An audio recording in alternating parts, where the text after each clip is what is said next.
Hi guys, in this video I'm going to explain how to do this A2 chemistry initial rates question. So it says we have the results of a series of experiments 1, 2 and 3. We've got different concentrations of a general reactant A and different concentrations of a general reactant B. And we also have values for initial rate here. The question, the first part of the question, asks us to find out what the rate equation is and calculate K, the rate constant, and include units. The first thing we're going to do in order to do part A is we need to find two experiments where the concentration of one of the reactants is constant and the concentration of the other reactant changes. So let's use experiments 1 and 2. And what we're going to do here is find out the change in concentration going from experiments 1 to 2. So it's doubling. And then we need to find out what the effect is on the rate as well. So the rate is also doubling. This number is twice the value of this. This number is twice the value of that. So there's a special way we can write that. I'm not going to write it all out here, but you would say in your answer, comparing experiments 1 and 2, when the concentration of B is constant, the concentration of A increases by a factor of 2, and the rate also increases by a factor of 2. Therefore, the order with respect to A is first order. So I'm just going to make a note of that. A is first order. Okay, then the next thing we would normally do is to find two experiments where the concentration of A was constant and the concentration of B was changing. However, there are no two experiments where the concentration of A is constant.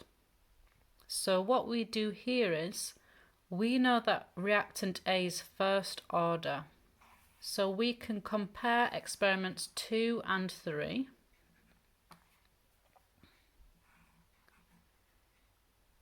The concentration of reactant B is doubling here. The concentration of A is increasing by a factor of 1.5. Since we know the order with respect to A is first, whatever happens to A will also happen to the rate. Therefore, the effect on the rate from A would be 2.5 times 10 to the minus 4 times 1.5. So we want to find out what the rate will be once it's increased by a factor of 1.5.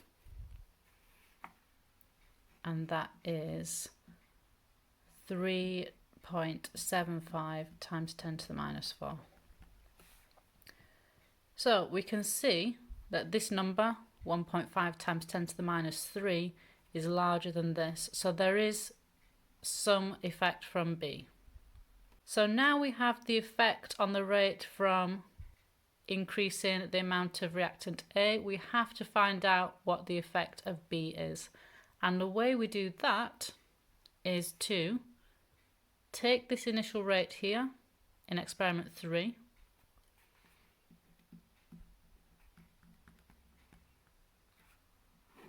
divide it by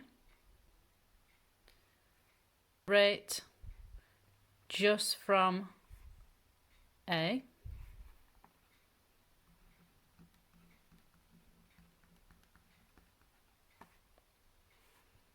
and that gives us 4. Therefore, we can say that when the concentration of B increases by a factor of 2, the effect on the rate is that it increases by a factor of 4. Therefore, B, we don't need the square brackets, B must be second order.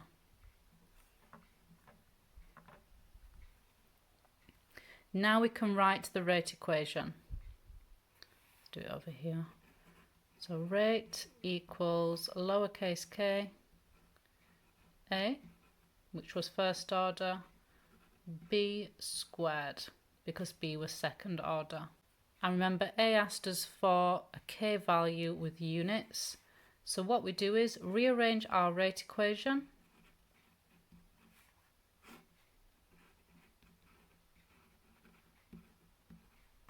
Substituting values for rate and concentrations, choosing any one of these rows. So it doesn't matter whether you choose row 1, 2 or 3, as long as you stick with the same row.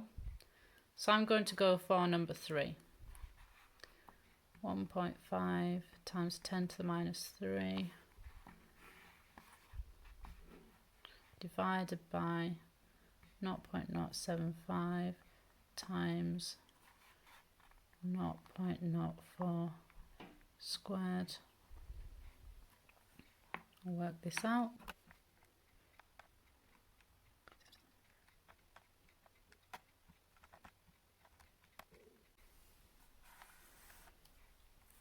So our k value is 12.5. Then to get the units, we also substitute the units into the rate equation. Units of rate are moles per decimeter cubed seconds to the minus 1. Units of concentration, moles per decimeter cubed times moles per decimeter cubed squared for B.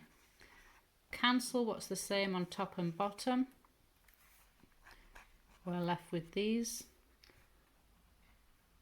Expand that bracket, so moles squared dm minus 6 on the bottom. When we move that to the top, change sides, change signs, so that becomes moles minus 2 dm plus 6 and then seconds to the minus 1, which we had on top already. So here's our k value, 12.5. Here are our units for k. I hope that was helpful for part A. And then for part B, it says what is the rate when the concentration of A equals 0.0145 and the concentration of B equals 0.0256. So with this one, all we do is use this equation, this form of the rate equation, rate equals, substitute in our k value, which was 12.5, substitute in this value for A, 0.0145, and substitute in this value for B, 0.0256, and then square that value for B. You can do that one by yourselves. Good luck, and I'll see you again next time. If you found this video helpful, please like and subscribe. Thank you. Bye.